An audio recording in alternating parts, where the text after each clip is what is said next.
जो EEG like waves थी brain organoids के अंदर जो डिस्कवर की गई थी, वो एक बहुत बड़ा माइलस्टोन था। लेकिन साथ ही उस चीज़ ने एक नई चीज़ ट्रिगर करी। वो क्या था? एथिकल और मॉरल कंसर्न। क्यों? The new technology that lets organoids develop in this way also allows them to incorporate input and output from other brain regions और सेंसरी इंफॉर्मेशन। क्योंकि जो ये नई टेक्नोलॉजी थी जिसकी वजह से ये ऑर्गेनॉइड्स डेवलप हुए थे इस वे में, ये इनको ये भी अलाउ कर देते कि वो बाहर का इनपुट ले सकें या आउटपुट दे सकें, बिल्कुल वैसे ही जैसे हमारा ब्रेन लेता है। कैसे लेता है? जैसे human stem cell derived retina और पेन सेंसर्स। जब हमारा जो ब्रेन है रेटिना से या पेन सेंसर से इनपुट लेता है, बिल्कुल उसी तरह ये ब्रेन ऑर्गेनॉइड्स भी इनपुट ले सकते थे। What if these organoids acquire some level of consciousness और सेल्फ अवेयरनेस? क्या होगा अगर इन ब्रेन ऑर्गेनॉइड्स में कुछ लेवल की कॉन्शियसनेस आ जाए या फिर सेल्फ अवेयरनेस आ जाए? इन ऑर्गेनॉइड्स के अंदर अपना खुद का एक बेस आ जाए, एक सेल्फ अवेयरनेस आ जाए। While the goal of purposely creating consciousness using human brain organoids isn't the focus of most investigators, consciousness might unintentionally emerge as techniques for disease modeling improve. हालांकि ये हमारा मकसद नहीं था साइंटिस्ट का कि वो ब्रेन ऑर्गेनॉइड्स के अंदर एक कॉन्शियसनेस क्रिएट करें, लेकिन ये एक अनइंटेंशनली इमर्ज होके आई है। ये चीज़, ये एक ऐसी टेक्निक इमर्ज होके आई है इन ब्रेन ऑर्गेनॉइड्स को बनाते बनाते जिसको हम नहीं रोक सकते। ये साइड प्रोडक्ट था। Ethical quandaries can arise long before any human level consciousness is achieved. बहुत सारी एथिकल क्वेंड्रीज जो हैं अराइज हो जाएंगी उससे किससे पहले? जब तक एक ह्यूमन लेवल कॉन्शियसनेस हम उसमें अचीव करेंगे उससे बहुत पहले ही बहुत सारी एथिकल क्वेंड्रीज अराइज हो जाएंगी। The extent to which organoids are conscious and possess other cognitive capacities will be vital in determining their moral standing. उस एक्सटेंट तक, द एक्सटेंट टू विच जो ऑर्गेनॉइड्स है उनके अंदर किस लेवल तक का, किस एक्सटेंट तक वो कॉन्शियस रहेंगे, कितनी कॉग्निटिव कैपेसिटीज उनके अंदर आ जाएंगी, ये हमारे लिए बहुत ज़्यादा वाइटल है, बहुत ज़्यादा ज़रूरी है जानना, क्योंकि इसकी वजह से हम जान सकते हैं कि उनकी मॉरल स्टैंडिंग कितनी होगी। While organoids don't yet exhibit anything like human level consciousness, we can't rule out the idea that they will at some point display evidence of it as observed in a human brain. हालांकि organoids जो हैं human level consciousness को exhibit नहीं कर सकते, लेकिन हम इस बात को इग्नोर नहीं कर सकते कि किसी न किसी पॉइंट पर वो ये कुछ ऐसे पॉइंट्स डिस्प्ले ज़रूर करेंगे जो कि हमारे ह्यूमन ब्रेन्स के अंदर भी होते हैं। We have set a couple of experiments to determine if any human level consciousness is present in more sophisticated brain organoids. हमने couple of experiments किए ये पता लगाने के लिए क्या ह्यूमन लेवल की कॉन्शियसनेस उन sophisticated brain organoids के अंदर प्रेजेंट है या नहीं है। For example, treatment with certain anesthetics might eliminate the oscillatory waves in these organoids, establishing a correlation with the lack of consciousness in human subjects. हमने क्या किया उसके लिए? इन्होंने एनेस्थेटिक्स दिए उस ऑर्गेनॉइड्स को जो ब्रेन ऑर्गेनॉइड्स थे, ताकि उनके ऑस्किलेटरी वेव्स को वो एलिमिनेट कर सकें, जिसकी वजह से जब एक ह्यूमन जो है अनकॉन्शियस होता है उससे वो कोरिलेट उसको कर पाए। This will undoubtedly put a pose in research. इसकी वजह से हमारी रिसर्च पर एक पोज लग सकता था। It would be necessary to grant these organoids some sort of moral status, and we will need to learn how to handle this issue as we go forward. ये हमारे लिए बहुत इंपॉर्टेंट है कि हम इन ऑर्गेनॉइड्स को एक मॉरल स्टेटस दें, और हमें बहुत ज़्यादा सीखना ज़रूरी है कि इस इशू को आने वाले टाइम में हम कैसे हैंडल करेंगे। Putting ethical concerns to one side, complex networks in human brain organoids might reveal one of the greatest mysteries of the human brain. इन सारे एथिकल कंसर्न्स को अगर हम एक साइड भी रख दें तो भी जो हमारे ह्यूमन ब्रेन में के अंदर कॉम्प्लेक्स नेटवर्क्स है ब्रेन ऑर्गेनॉइड्स के अंदर, वो हम एक सबसे बड़ी मिस्ट्री को रिवील कर सकता है। वो क्या है कि हाउ डू वी लर्न, हम सीखते कैसे हैं। Learning is a very complex cognitive process shaped by evolution over millions of years and modulated by the nervous system in real time. Learning एक बहुत ही ज़्यादा complex cognitive process है जो कि millions of years के बाद evolve हुआ है, जो कि हमारे nervous system को real time में monitor modulate करके तब learning होती है। An essential step towards understanding human cognition involves dissecting the fundamental biological mechanism of learning. एक बहुत ज़्यादा असेंशियल स्टेप क्या है ह्यूमन कॉग्निशन को समझने के लिए, लर्निंग को समझने के लिए, कि हम जो लर्निंग का मैकेनिज्म है उसको डायसेक्ट कर दें, मतलब उसको छोटे छोटे पार्ट्स में डिवाइड कर दें कि लर्निंग एक्चुअली हो कैसे रही है। As the brain matures, it shifts from the experience deprived embryonic brain to a constantly stimulated sensorial brain after birth. जैसे जैसे ब्रेन मैच्योर होता है वो एक एम्ब्रियोनिक ब्रेन की स्टेज से बाहर आ जाता है और वो किस में चला जाता है, स्टिमुलेटेड सेंसोरल ब्रेन आफ्टर बर्थ. यानी कि जो एम्ब्रियोनिक ब्रेन होता है वो क्या होता है, एक्सपीरियंस डिप्राइव्ड होता है, उसके पास एक्सपीरियंस नहीं होता, वो केवल जो उसको नरिशमेंट जो मिल रही होती है यूट्रस के अंदर केवल वही उसके पास होती है. लेकिन जब वो बाहर आ जाता है आफ्टर बर्थ तो वो सेंसोरल ब्रेन बन जाता है, वो सेंसेस एक्सपीरियंस करता है, उसके बाद वो ग्रोथ करना स्टार्ट करता है. Previous investigations of the biological mechanism of learning focused only on postnatal subjects and ignored the critical neurodevelopmental period when this transition happens in utero. हमारी जो previous investigations थी वो केवल postnatal subjects पे ध्यान देती थी, यानी कि जब बर्थ के बाद ब्रेन का डेवलपमेंट होना स्टार्ट होता है उसके बाद. लेकिन वो सबसे इंपॉर्टेंट न्यूरो डेवलपमेंटल पीरियड जो कि यूट्रो के अंदर होता था उसको वो इग्नोर कर देती थी. We have recently extended the brain organoid model to capture this critical period of early learning. हमने recently इस brain organoid model को extend किया ताकि हम जो यूट्रो के टाइम पे पीरियड लर्निंग था उसको हम समझ सकें. To do so, we designed a 4-legged robot that walks using a coordinated electrical activity from a brain organoid. इसके लिए हमने क्या किया, हमने एक 4-legged रोबोट को डिज़ाइन किया जो कि ब्रेन ऑर्गेनॉइड की इलेक्ट्रिकल एक्टिविटी से कोऑर्डिनेट होता था. अब ब्रेन ऑन लेग्स, सिंपली हम इसको क्या बोलेंगे, ब्रेन ऑन लेग्स, क्योंकि हमने उसको एक रोबोटिक लेग्स दे दी. The robot has infrared sensors detecting obstacles from hitting before hitting them. इस रोबोट के पास क्या इंफ्रारेड सेंसर्स हैं जो कि ऑब्स्टेकल्स को डिटेक्ट करते हैं उनको हिट करने से पहले. When it approaches an object the robot stimulates organoids. जब ये रोबोट किसी ऑब्जेक्ट के पास पहुंच जाता है तो ये जो रोबोट है ये ऑर्गेनॉइड्स को स्टिमुलेट करता है. In response, they activate a new set of neurons that, when detected by a computer, can give a turn right command to the robot. इससे क्या होता है, जब ये उनको ब्रेन ऑर्गेनॉइड्स को स्टिमुलेट करते हैं रोबोट्स अपने एक्शन से, तो जो ब्रेन ऑर्गेनॉइड्स है ये एक न्यू सेट ऑफ न्यूरॉन्स को फायर करते हैं रिस्पॉन्स में, और जब कंप्यूटर उनको डिटेक्ट करता है वो रोबोट को टर्न राइट करने की कमांड देता है. This provide sensory motor feedback to the organoid as it explores the environment to evaluate if the organoid can learn from a set of predetermined variables such as simple obstacle course. इससे क्या होता है, हमें sensory motor feedback मिल जाता है कि organoid आसपास के एनवायरनमेंट को कैसे एक्सप्लोर करता है. उसके आगे अगर प्री डिटरमाइंड वेरिएबल्स रखे जाएं, ऑब्स्टिकल्स रखे जाएं, तो उससे वो क्या क्या सीखेगा, कैसे कैसे सीखेगा. We anticipate that this robotic system will adapt, evolve and create solutions based on what obstacles it encounters. हमें लगता है, हमें इस बात पे भरोसा है, हम यकीन करते हैं कि ये जो रोबोटिक सिस्टम है ये आगे आने वाले टाइम में अडेप्ट होगा, इवॉल्व होगा और ज़्यादा, और ये नए नए ऑब्स्टिकल्स को एनकाउंटर करेगा. Through these experiments, we hope to shed light on the mechanism of learning in early neurodevelopment and to set the stage for future investigation in system neuroscience and embodied cognition. In experiments के through हम ये उम्मीद करते हैं कि आने वाले दिनों में जो न्यूरो डेवलपमेंट है उसके मैकेनिज्म पे हमें और ज़्यादा क्या बोलते हैं, एक हमने एक स्टेज, एक इन्वेस्टिगेशन पहले से साबित कर दिया, जिसकी वजह से हमें आगे आने वाले टाइम में हेल्प मिलेगी.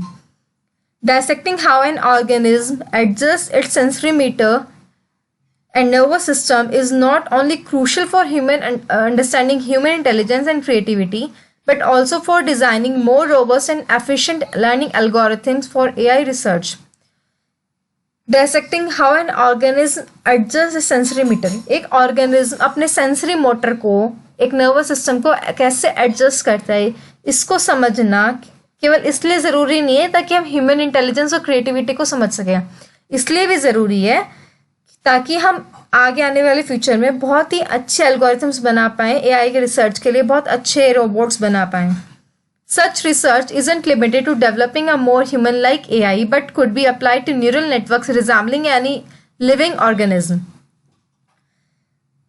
ये रिसर्च केवल इसलिए लिमिटेड नहीं, वहाँ तक लिमिटेड नहीं है, कहाँ तक एआई ह्यूमन लाइक एआई बनाने में, बट ये हमारे न्यूरल नेटवर्क ऑर्गेनिज्म में भी हेल्प कर सकती है. Our lab has an entire brain organoid zoo created to capture neural networks that outsmart the human brain. हमारे लैब में पूरा एक ब्रेन ऑर्गेनॉइड का जू है जिसको हमने इसलिए बनाया था कि वो पूरे न्यूरल नेटवर्क को कैप्चर करके ये बता सके कि हम कैसे ह्यूमन ब्रेन को आउटस्मार्ट उनसे ज़्यादा डेवलप कर सकते हैं. For example, the short-term memory of a chimpanzee is several orders of magnitude more powerful than the short-term memory of adult humans. Example के लिए हम ले सकते हैं जो चिंपैंजी की शॉर्ट टर्म मेमोरी होती है वो बहुत कई ऑर्डर ज़्यादा मैग्नीट्यूड पावरफुल होती है short term memory in comparison of adult humans. While the other reasons for their preeminence are currently unclear, we can make the most of these diverse evolutionary pathways and abilities to create an AI that's more suitable for specific application, even those beyond this planet. हालांकि अभी तक ये reasons बिल्कुल clear नहीं है कि ऐसा क्यों होता है, किस वजह से होता है, लेकिन हमें कुछ ना कुछ ऐसे पाथवेज दे रहे हैं, ऐसे इवोल्यूशन हमें दे रहे हैं जिसकी वजह से हम आने वाले टाइम में बहुत अच्छे एआई का निर्माण कर सकेंगे और जो इस प्लैनेट पे है नहीं इतनी इंटेलिजेंस उससे भी बियॉन्ड इंटेलिजेंस को हम बना सकेंगे. In the summer of 2019, my group sent the first batch of human brain organoids to the International Space Station. 2019 में समर में मेरे जो ग्रुप ने एक फर्स्ट ब्रेन ऑर्गेनॉइड्स के ग्रुप को इंटरनेशनल स्पेस स्टेशन में भेजा.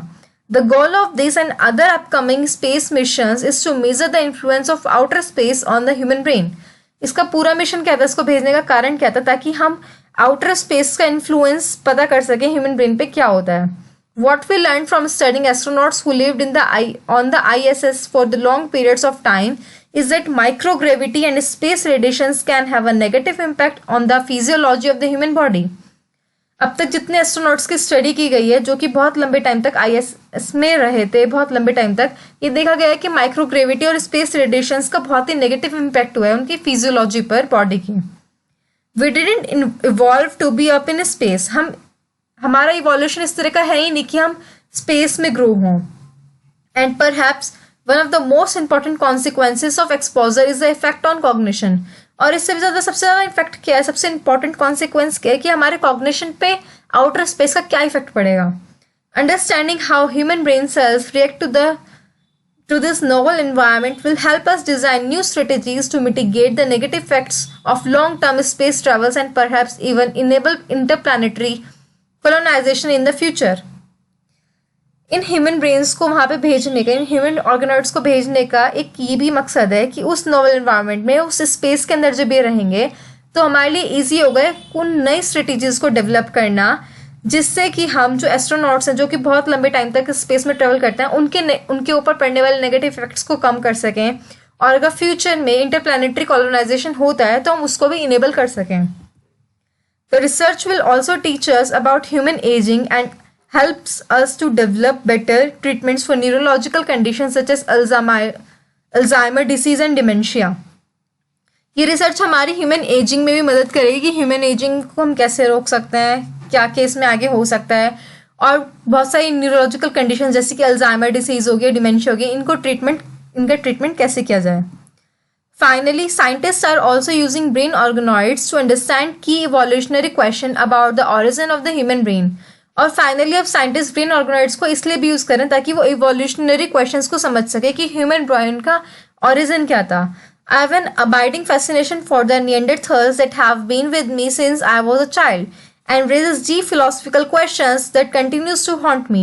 Who are we? What makes us human?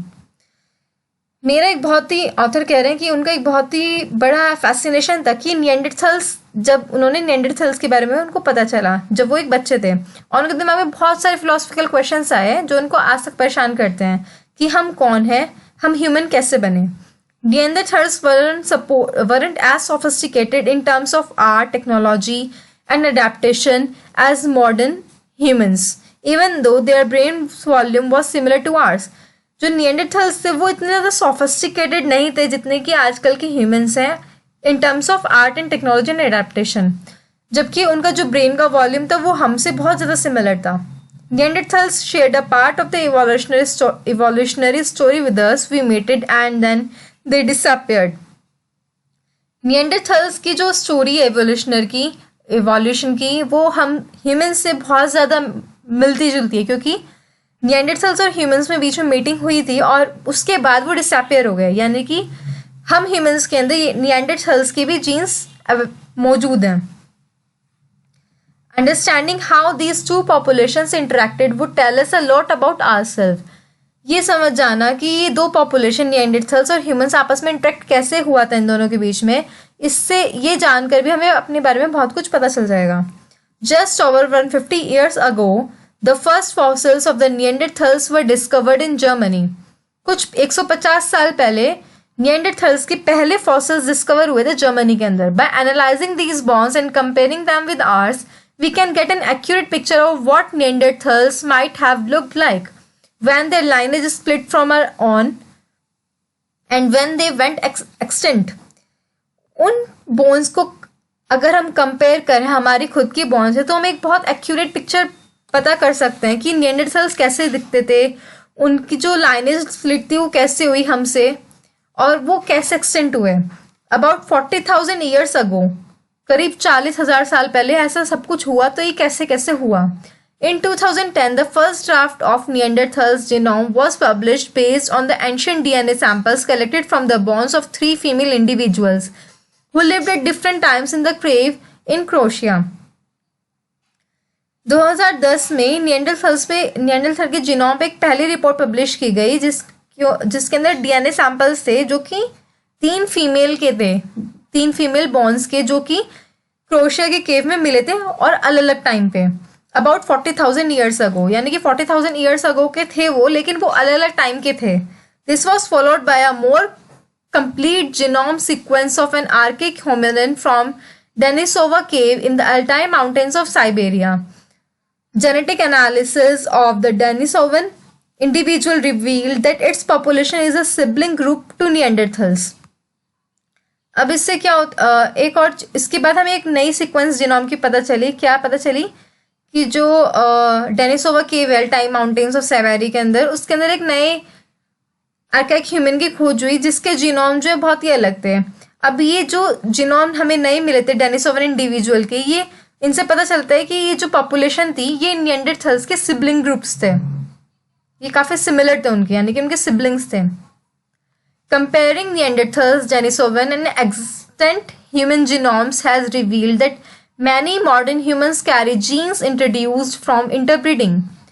अगर हम इनको कंपेयर करें निएंडरथल्स को, डेनिसोवन को और हमारे जो अब के ह्यूमन जीनोम्स हैं, तो हमें पता चलता है कि ह्यूमंस के अंदर बहुत सारे जीन्स ऐसे हैं जो कि इंटरब्रीडिंग की वजह से हमारे अंदर आए हैं. It's also allowed us to identify human specific genetic differences that might have been important for our more recent evolution.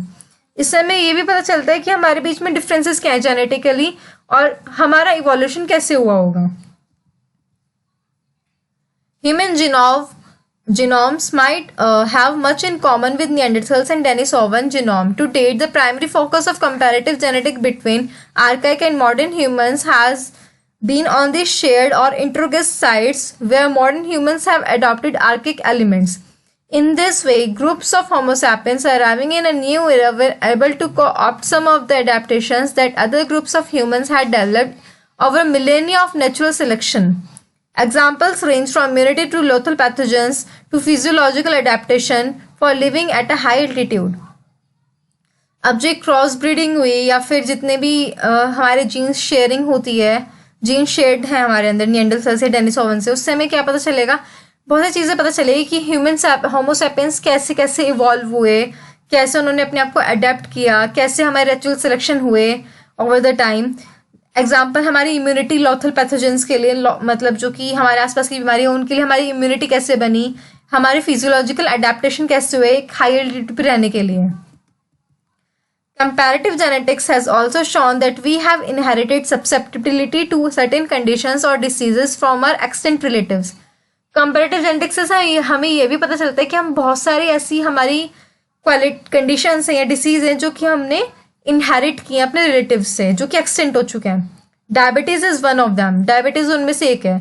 While insulin resistance might be beneficial in a starving environment, it creates all kind of problem for the body when food is plentiful and accessible. अब ये अंदाज़ा लगाया जा सकता है कि insulin जो है, इंसुलिन रेजिस्टेंस जो है बॉडी का, वो क्यों हुआ होगा। जब बहुत दिनों तक एक स्टार्विंग एनवायरनमेंट रहा होगा, उस टाइम बहुत टाइम पहले निएंडरथल्स या डेनिसोवंस या हमारे क्लोज रिलेटिव्स जो हैं, जो एक्सटेंट हो चुके हैं, उनके टाइम पे अगर उनको बहुत दिनों दिनों तक खाना नहीं मिलता होगा तो उनकी बॉडी इंसुलिन को रेजिस्ट करती होगी ताकि ब्लड शुगर लो ना हो। लेकिन अब के टाइम पे जब फूड प्लेंटीफुल है और एक्सेसिबल है, हमारी बॉडी फिर से वही करती है, हमारी बॉडी इंसुलिन को रेजिस्ट कर लेती है, जिसकी वजह से हमें डायबिटीज हो जाती है। तो ये क्या है, ये एक्चुअली हम इनहेरिट करते हैं अपने रिलेटिव्स से जो कि एक्सटेंट हो चुके हैं। मोर intriguing is the finding that addiction is also something that we acquire from our extant relatives। और इससे भी खास बात ये है कि जो एडिक्शन है ये भी हमें अपनी रिलेटिव से मिला है, ये भी हमने एक्वायर किया है। Addiction could be A survival factor when the situation requires repetitive behavior to accomplish something with a low probability, but when drugs that act on our reward systems are easily available we suffer its consequences। Addiction भी एक survival factor हो सकता है, जैसे कि पहले के time पे कुछ ऐसी चीज़ें होती होंगी जिसके लिए हमें रिपीटेटिव बिहेवियर चाहिए होगा कि अगर हमें उसे करने तो हमें उसके लिए बार बार वही काम करना पड़ेगा, उसकी वजह से एडिक्शन जो एक सर्वाइवल फैक्टर हो गया होगा। लेकिन आज के टाइम पे जब ड्रग्स हमें दिए जाते हैं एज, जो कि हमारे ऊपर एज अ रिवॉर्ड एक्ट करते हैं और इजीली अवेलेबल हैं, तो हम इसके कॉन्सिक्वेंसेस, हम इनसे बच नहीं सकते। हमारे अंदर एडिक्शन एक इनहेरिट चीज़ है। While a great deal of interest has been placed on the clinical benefits and consequences of understanding the genes we share with our ancestors, my team and I argue that areas of divergence could be equal or greater clinical value।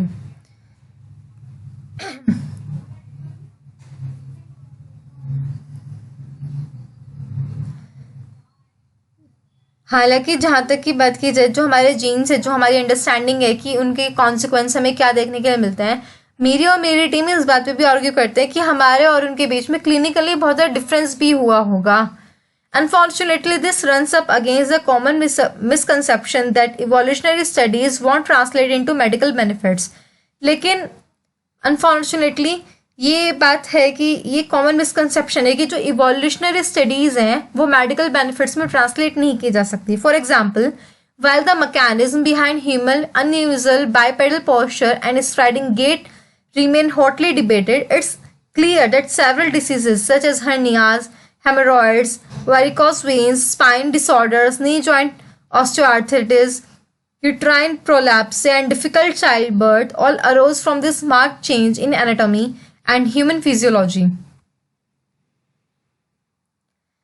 Understanding the evolutionary part to the modern human is likely to illuminate the origins of human disease।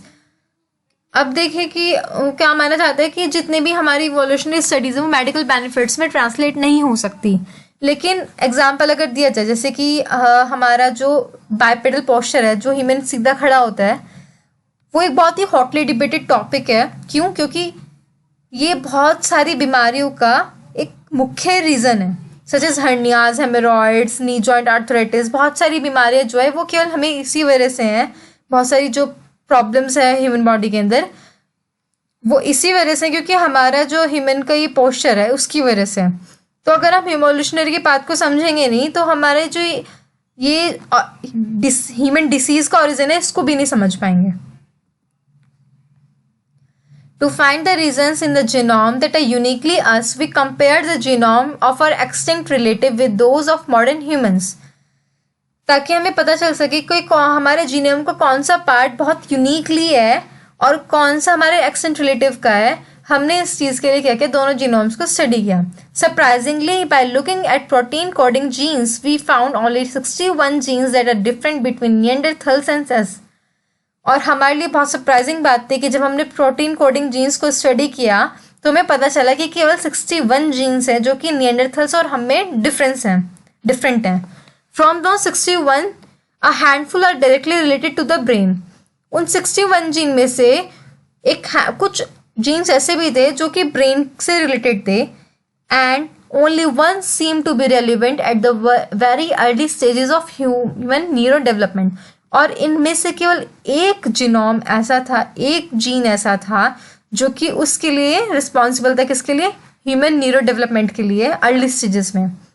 This is a gene called NOVA1, इस gene का क्या नाम है? नोवा1। It's important, ये बहुत important, because it regulates the activity of hundreds of other genes downstream, क्योंकि ये बहुत सारे और डाउन स्ट्रीम जीन्स की एक्टिविटीज को रेगुलेट करता है। Mostly the one implicated in synapse and synapse, the structures that allow for communication between brain cells। और मेनली किसको रेगुलेट करता है? उन सिनेप्स को। सिनेप्स क्या होता है? हमारे ब्रेन का न्यूरॉन का एंड पार्ट होता है जो कि सिग्नल्स भेजता है नेक्स्ट न्यूरॉन को। तो मेनली कम्युनिकेशन के लिए जो यूज होते हैं ब्रेन सेल्स, ठीक है, तो उसको ये रेगुलेट करता है। यानी कि जितना भी कम्युनिकेशन बॉडी में हो रहा होगा वो सारा उस जीन की वजह से हो रहा होगा, जो कि जीन बिल्कुल डिफरेंट था। The difference is in a single DNA letter or base pair enough to distort a bit of a protein and change the way it functions inside the brain cells. But how to test this? एक single DNA letter से, एक single base pair से इतना ज़्यादा difference आ गया, पूरे protein की एक बिट में चेंज करने से इतना डिफरेंस हो गया कि ब्रेन के सेल्स कैसे फंक्शन करेंगे ये डिफरेंट हो गया। लेकिन हम इसको कैसे पता करें?